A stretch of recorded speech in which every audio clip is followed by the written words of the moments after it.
Filipenses, capítulo 4, é o nosso texto para esta manhã.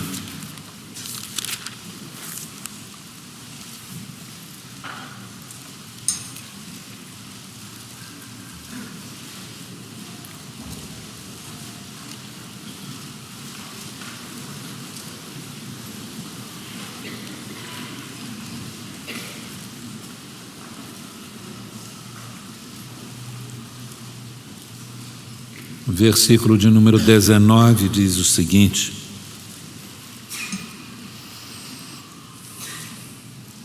Meu Deus suprirá todas as vossas necessidades, segundo as suas riquezas, na glória em Cristo Jesus. Meu Deus suprirá todas as vossas necessidades, segundo as suas riquezas, na glória em Cristo Jesus. Oremos. Ó Deus e Pai, que a Tua palavra nos permita entender um pouco mais e um pouco melhor acerca de como é o Senhor e dos seus tratos maravilhosos, misericordiosos e bondosos para conosco. Que a Tua bênção, pois, agora supere as nossas deficiências no falar e no ouvir, mas que por sobre as nossas limitações, o Senhor se faça presente, comunicando ao nosso coração a bênção que precisamos nesta manhã, no momento de vida que nós estamos vivendo, como igreja e como pessoas. Em nome de Jesus. Amém. Por favor, se assentem.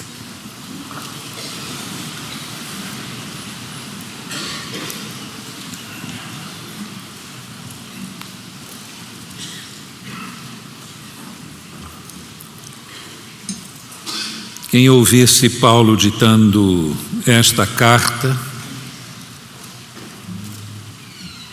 talvez ficasse bastante surpreendido com a declaração do apóstolo aos crentes filipenses de que Deus supriria todas as suas necessidades. Isso porque o próprio apóstolo estava numa situação de profunda necessidade.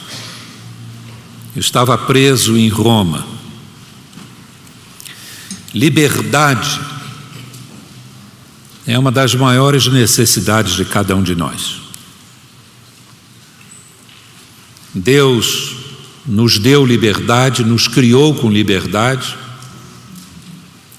e Deus considera a liberdade humana algo tão importante, tão valioso, que ao nos criar com liberdade, Deus teve como consequência disso de criar um inferno, porque a liberdade dos seres criados por Deus envolvia a possibilidade de se voltarem contra Deus.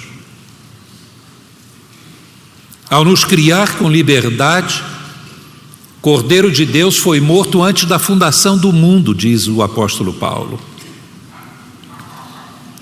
Mas Deus considerou tudo isso na relação de custo e benefício, e na sua sabedoria infinita,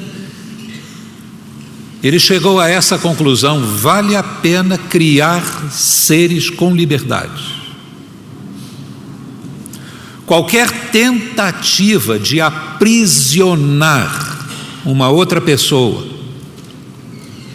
seja através do legalismo, em que pessoas que aparentemente conhecem mais das Escrituras e que passam a querer ditar normas para outras pessoas e a considerar esses preceitos humanos como até mais importantes do que os preceitos da palavra de Deus, limitando a liberdade das pessoas certamente é algo que não agrada a Deus. Não agrada a Deus quando também nas relações íntimas pessoas procuram limitar a liberdade de outras pessoas através da violência, da ameaça, da manipulação. Deus nos criou para sermos livres. Livres emocionalmente para que pudéssemos amá-lo. Livres intelectualmente para que pudéssemos escolher pensar nele. O pensamento humano é algo absolutamente livre. E livre na nossa vontade para que pudéssemos decidir obedecer a Deus. O cárcere é uma tentativa humana de tirar, de diminuir, de libertar, de restringir essa liberdade humana. É impossível para o homem, mesmo o outro, eliminar a liberdade essencial do ser humano, mas pode impedir os seus movimentos. Paulo estava na cadeia e preso, qualquer pessoa presa tem como sua necessidade primeira a liberdade. E falta a Paulo esta liberdade, o suprimento desta necessidade.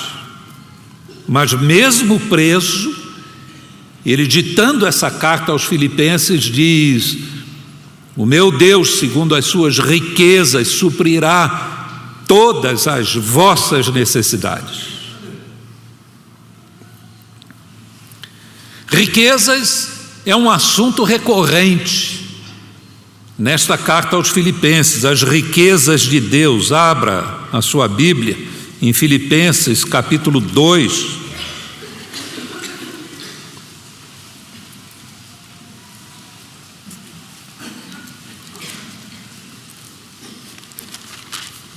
Desculpem.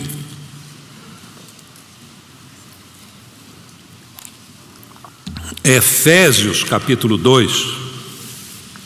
Riquezas é um assunto que está sempre na mente do apóstolo Paulo. Versículo 4: mas Deus, sendo rico em misericórdia, pelo seu muito amor com que nos amou, e amor vem junto como acoplado a essa misericórdia rica de Deus. E no versículo de número 7 do capítulo 2, para mostrar nos séculos vindouros a suprema riqueza da sua graça. Isaías capítulo 55 fala da riqueza de Deus em perdoar. Diz que Deus grandioso é em perdoar. Esses são os primeiros aspectos da riqueza de Deus que nos tocam, que mais necessitamos como pecadores. A misericórdia de Deus e a sua graça, que fazem com que Deus não nos retribua segundo aquilo que merecemos. E a riqueza de Deus em amor, que faz com que Ele derrame sobre nós o que nós não merecemos. Deus não nos dá simplesmente além daquilo que merecemos de bom, mas Deus deixa de derramar sobre nós aquilo que merecemos do seu julgamento e da sua repreensão. Essa riqueza de Deus é colocada para suprir nossas necessidades. Quais? Que necessidades temos? Sem dúvida que nós temos necessidades físicas, emocionais, espirituais. Mas eu creio, meus irmãos, que nós temos uma necessidade muito grande de entendimento espiritual, de discernimento espiritual, de sabedoria, para podermos perceber quais são efetivamente nossas necessidades mais profundas. Nós levamos muito tempo na vida correndo atrás de suprirmos necessidades que não são as essenciais para a nossa vida. Paulo estava preso, mas não estava tão preocupado com a sua prisão. Na verdade, ele faz da prisão e encontra na prisão uma oportunidade para servir a Deus. Ali evangeliza a guarda pretoriana, a guarda pessoal do imperador, fazendo com que o evangelho chegasse mais perto do trono romano. Paulo chega a dizer no capítulo 1 da carta aos Filipenses que a prisão dele foi uma oportunidade para que o evangelho fosse contado e crescesse ali no ambiente da prisão e nos palácios romanos. Chega a agradecer o fato de que, embora ele estivesse preso, a palavra de Deus tinha liberdade. Lucas escreve o livro de Atos dos Apóstolos para contar a história e termina o livro de Atos dos Apóstolos com Paulo preso. Mas Lucas tem o discernimento para perceber que, enquanto Paulo, o grande apóstolo, estava preso, a palavra de Deus percorria o mundo sem impedimento. Aliás, sem impedimento, sem prisão, sem limitação, são as últimas palavras do livro de Atos dos Apóstolos. Em outras palavras, Paulo tem discernimento espiritual, e Lucas, que estava com ele, de que o mais importante não é o suprimento das nossas necessidades para o dia a dia, mas a construção do reino eterno de Deus na nossa vida e na vida de outras pessoas.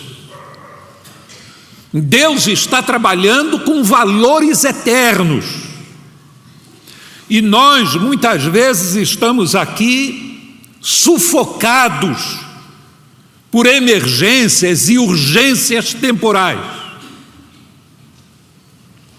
E não são as urgências mais justificáveis de sobrevivência humana.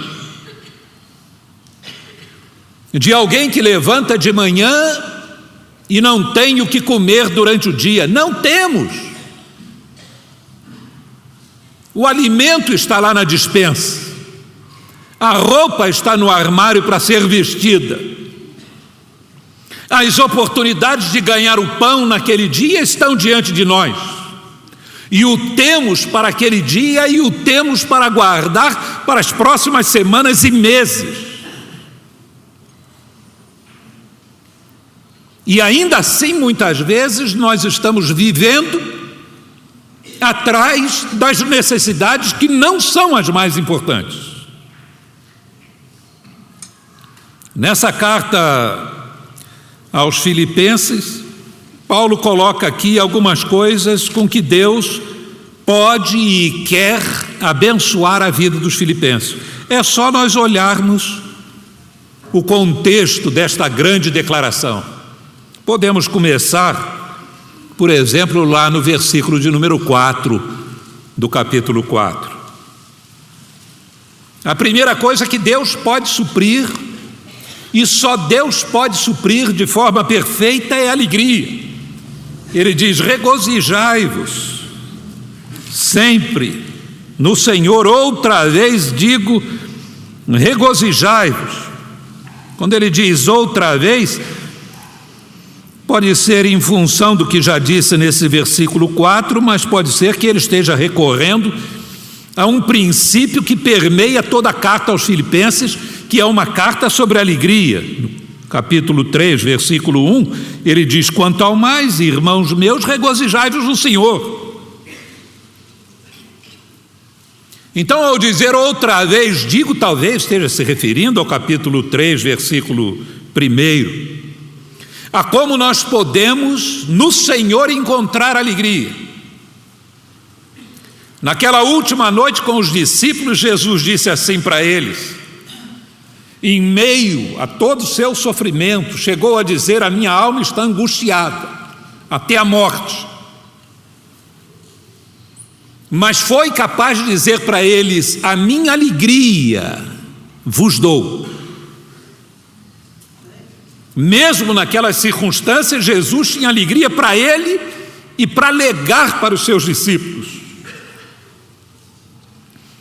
Paulo experimentou isso exatamente em Filipos, para onde ele estava escrevendo. Atos capítulo 16 conta que Paulo foi preso em Filipos, foi chicoteado, foi amarrado no tronco interior, mas perto da meia-noite, Paulo, acompanhado de Silas, experimentavam uma alegria tão grande que cantavam. Não cantavam por causa dos açoites, não cantavam pela ingenuidade de acharem que cada açoite nas costas era uma joia a mais na coroa deles no céu. Tem gente assim, que vê as coisas dessa maneira, que às vezes até provoca perseguições no ambiente em que vivem. Tem um testemunho que não é agressivo, é mal educado, se indispõe com as pessoas em volta, são isoladas, e depois dizem que estão sofrendo por causa do Senhor, e que esperam um grande galardão no céu por causa disso. Não há galardão para crente grosso. Paulo não era esse tipo de crente. Ele está alegre porque ele sabe que o Senhor está ali com ele, sabe que o Senhor está realizando a sua obra, e ele não está alegre depois do terremoto e depois que os grilhões são soltos, ele está alegre antes. E não está alegre também porque sabe que vai haver terremoto. Não há nenhuma indicação de que Paulo soubesse disso e estivesse alegre dizendo assim: olha, vocês vão ver antes do final dessa noite o que é que vai acontecer, porque Deus não desampara seu servo. Deus não desampara mesmo o seu servo, mas não significa que o amparo de Deus seja libertar seus servos quando estão presos. Paulo mesmo foi decapitado, segundo a história do cristianismo. Teve um momento que ele foi preso, não houve terremoto, não houve libertação, não houve grilhões sendo rompidos e quebrados, e ele teve que marchar para o patíbulo, e lá, por ordem de Nero, foi morto. Mas Paulo está alegre porque a presença do Senhor o alegra. Deus supre essa necessidade que ele tinha ali na prisão. E ele está escrevendo para uma comunidade que podia saber disso muito bem pelo seu testemunho ali em Filipos. Mas diz mais. No versículo 6 diz: não andeis ansiosos por coisa alguma, antes em tudo sejam os vossos pedidos conhecidos diante de Deus pela oração e súplica com ações de graças. Charles Swindoll diz que o vício mais comum no mundo não é do fumo, nem da bebida, nem das drogas. É o vício da preocupação.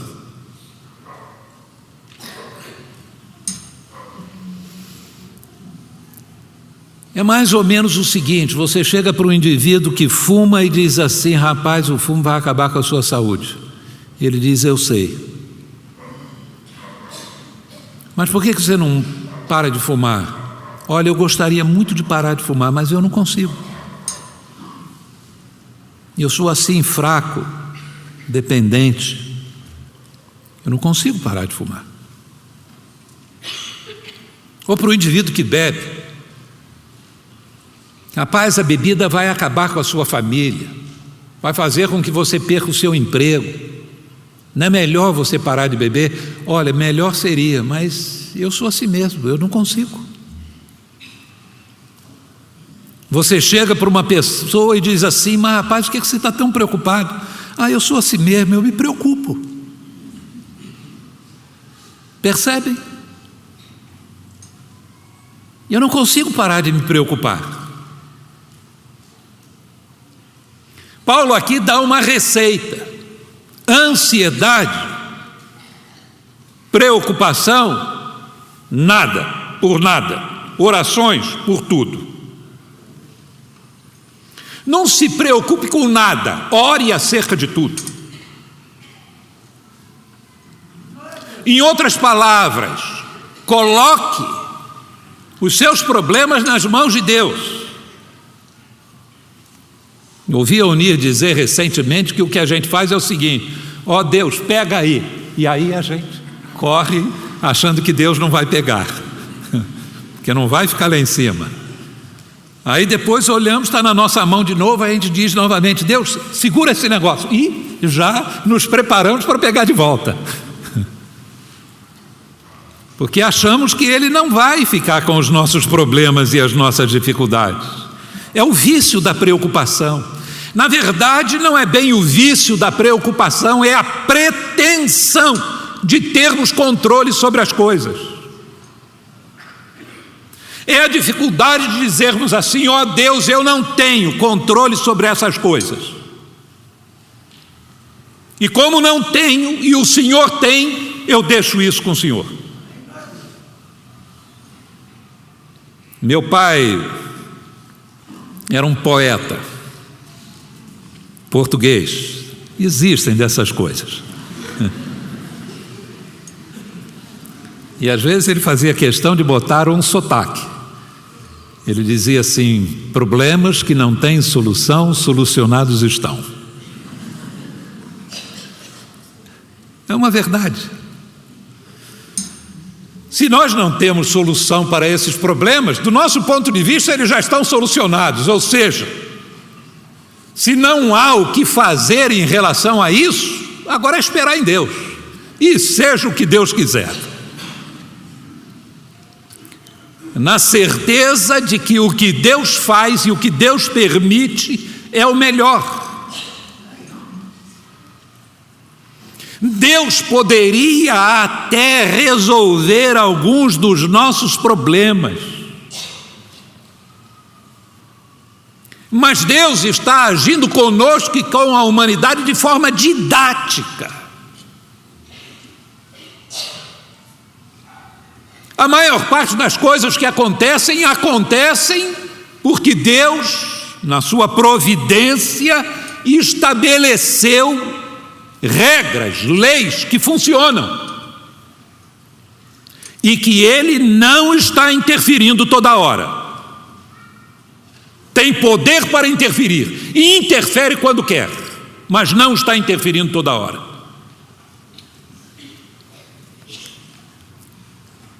Eu jamais tive aquele tipo de teologia de que cada coisa que acontece na vida das pessoas é expressão direta e imediata da vontade de Deus. Vem de lá um furacão, aí Deus traça assim com a ponta do lápis: ó, vai pegar esse daqui, esse agora da rua 18, aqui ele vai dar uma quebradinha para pegar esse sujeito aqui que não quer nada comigo, na rua 19, na casa 37, ali do outro lado da rua, não, aquele é meu servo, dá uma quebrada de volta para cá. E Deus não vai fazendo isso com um furacão e pegando um e salvando outros. Deus pode salvar pessoas, pode fazer com que na hora exata eles estejam num determinado lugar que seja salvo. Pode ser que não aconteça nada na casa deles por ação de Deus, pode, mas não é isso que Deus está fazendo o tempo todo. Irmã Ivone foi uma mulher de oração, lutou contra a enfermidade e sofreu muito. Eu creio que há 4 meses ela não vem comendo. Estava sendo alimentada por soro, quando comia não tinha paladar.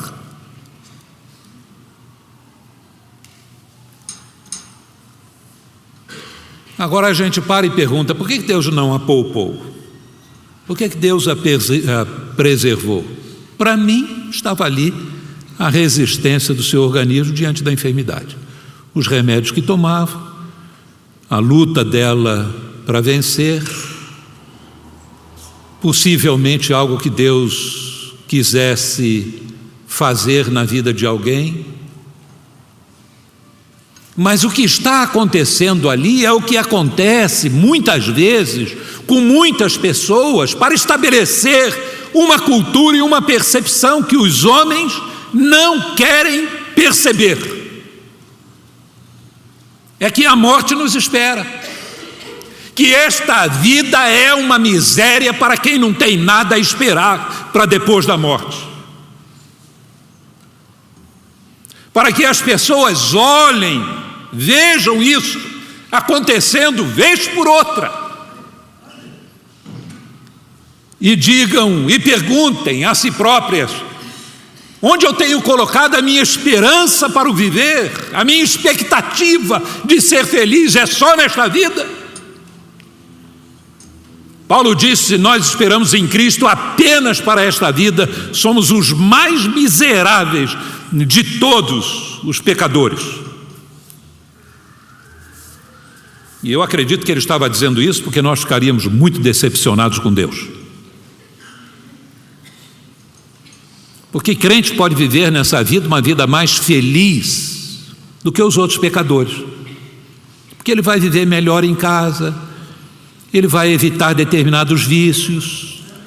Quer dizer, naturalmente ele já pode ter uma vida melhor. Mas por que a vida dele vai ser mais miserável do que dos outros pecadores? Eu acho que é porque ele vai ficar mesmo decepcionado com Deus. Vai esperar de Deus isso e aquilo e não vai acontecer.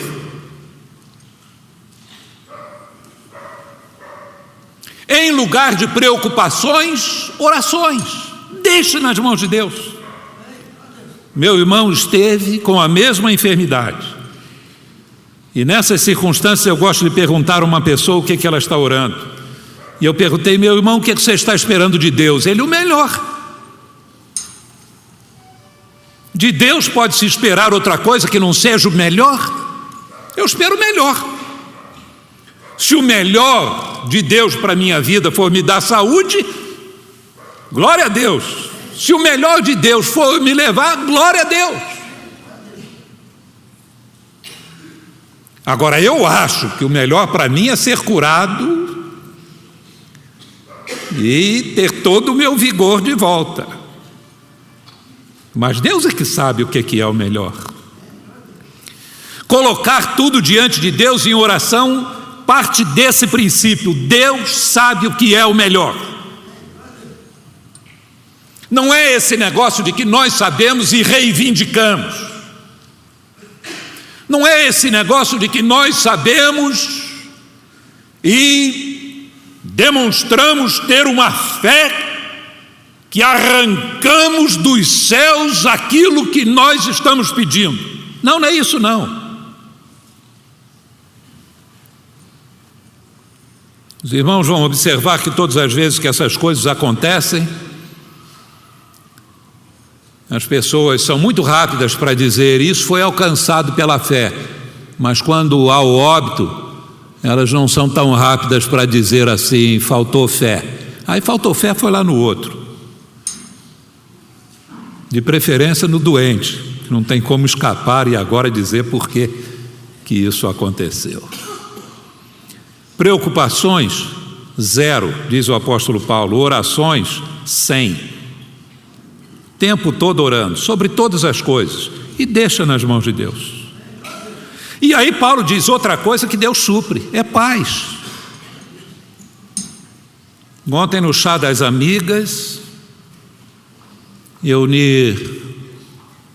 dirigi uma parte, eu dirigi outra, e perguntamos o que as pessoas precisam para serem felizes, ela perguntou, e algumas disseram paz. É verdade, nós precisamos de paz. E Paulo diz, a paz de Deus guardará os vossos sentimentos. O verbo guardar que aparece aqui é uma linguagem militar que significa colocar sentinelas. Nossos sentimentos fazem parte das partes mais indomáveis do nosso ser.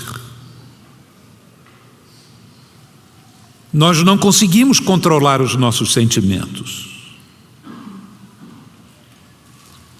Mas Paulo diz, a paz de Deus vai colocar sentinelas nos sentimentos de vocês, para evitar o desespero, para evitar aquele desânimo de uma pessoa derrotada diante da vida e dos problemas. Deus vai cuidar dos sentimentos de vocês. Que Deus carinhoso. Não apenas das coisas, mas dos sentimentos. E só Deus pode fazer isso. Paulo vai colocar aqui que Deus supre nossas necessidades com amigos. Versículo de número 10.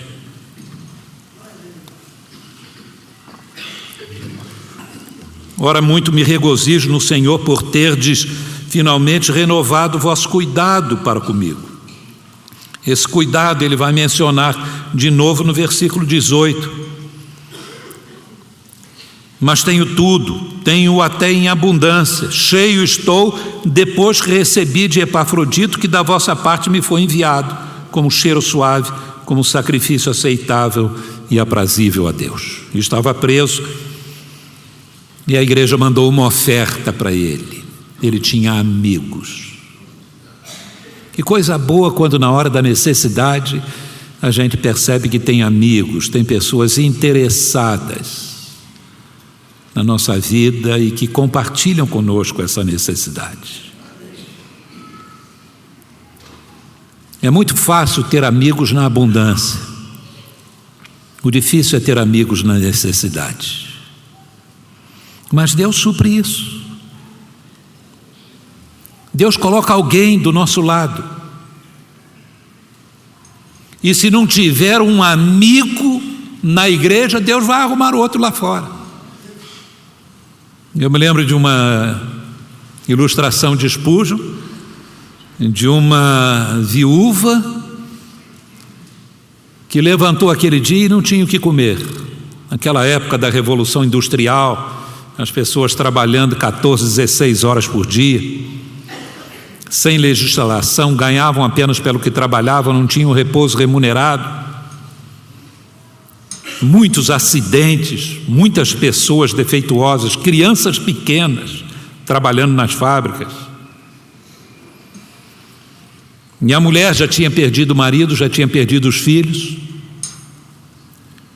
Frio, intenso, sem ter o que comer dentro de casa. E ela colocou a mesa, colocou o prato, colocou os talheres e disse: Senhor, me ajude, mande um pedaço de pão.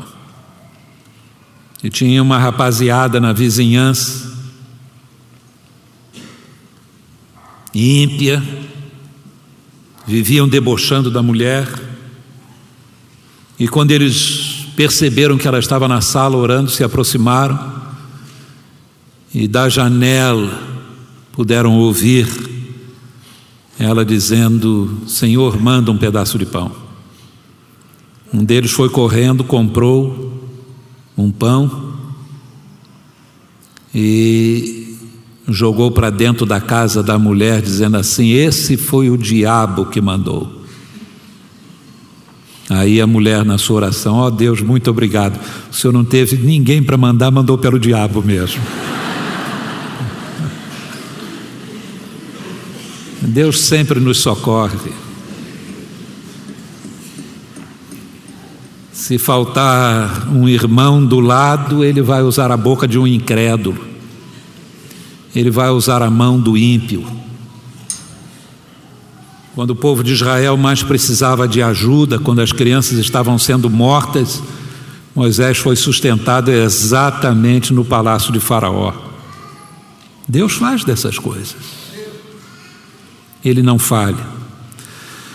Deus, e o resumo é esse do que Paulo está dizendo, Deus é maravilhoso.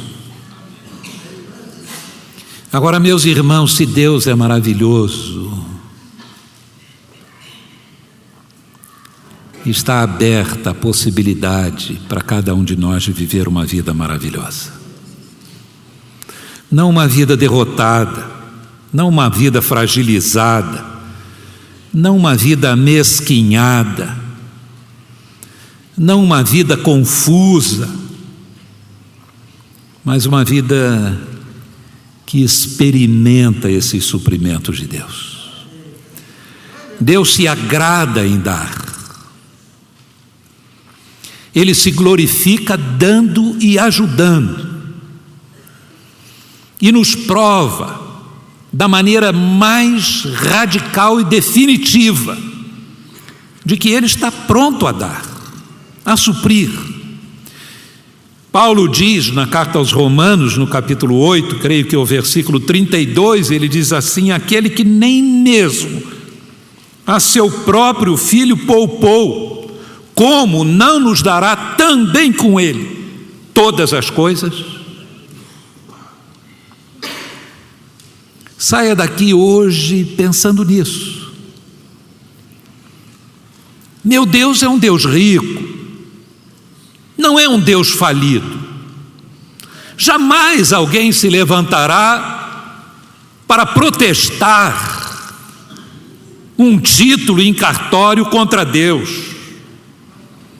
Jamais alguém dirá: Deus foi à falência, os recursos de Deus esgotaram.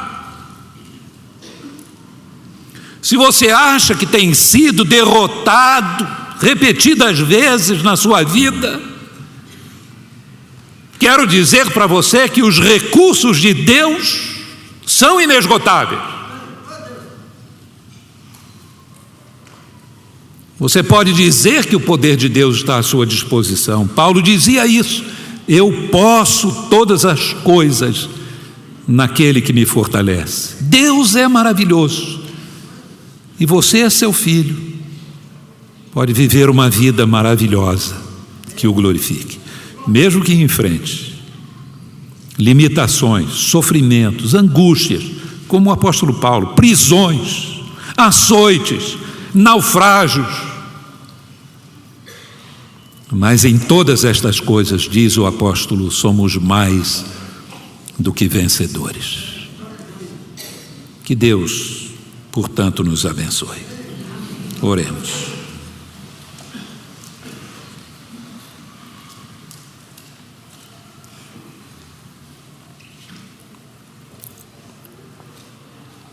Veja na sua vida qual a área que você vê que é mais necessitada nesta hora.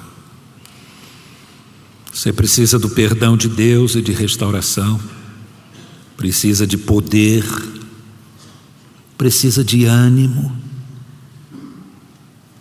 Deus supre. Precisa de sabedoria, Deus supre.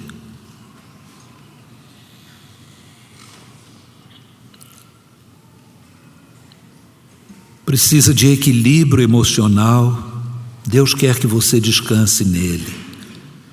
para experimentar esse equilíbrio. Deus supre.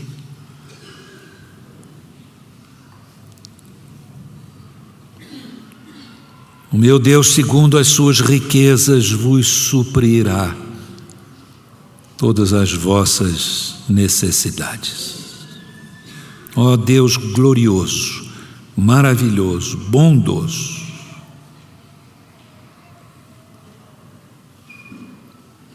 que derramas sobre nós aquilo que nós necessitamos.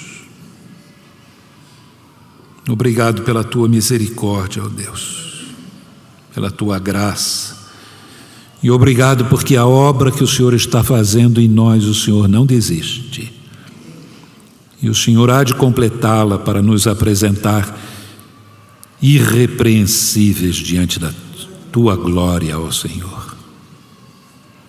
Bendito seja o teu nome.